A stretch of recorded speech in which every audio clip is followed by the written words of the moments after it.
ప్రతిపాడు వ్యవసాయ మార్కెటింగ్ శాఖ పత్తిని కొనుగోలు చేయకపోవడంతో ఆగ్రహించిన రైతులు శుక్రవారం గుంటూరు పర్చూరు ప్రధాన రహదారిపై రాస్తారోకో చేపట్టారు. కొనుగోలులో అనేక కారణాలు చూపుతూ దురుసుగా ప్రవర్తిస్తున్నారని రైతులు ఆరోపించారు. దూర ప్రాంతాలకు వెళ్లి పత్తిని విక్రయించడం తమకు సాధ్యం కాదని గతంలో ఎమ్మెల్యేకు తమ సమస్యలు వివరించామని తెలిపారు.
ప్రతి బండి రిజెక్ట్ వర్షాభావాలు సమస్యలు లేవు, ఎవరు పట్టించుకునే వాళ్ళు లేడు.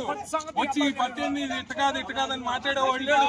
ప్రతి వాడు వచ్చి పత్తి బాగోలేదు అంటే వర్షాభావాలు పట్టించుకునే వాళ్ళు లేదు, యూరియా ఖర్చులు పట్టించుకునే వాళ్ళు లేదు. వ్యవసాయం చేసేవాడు పిచ్చోడు అయిపోయినాడు. కష్టపడి పండించే సంవత్సరం మొత్తం సంవత్సరం నుంచి పండించి పత్తి పట్టలేదు, బాగున్నా కానీ మా పత్తి పట్టలేదు. 75, 76 కూడా వద్దంటుంటే ఎక్కడ తీసుకోవాలి.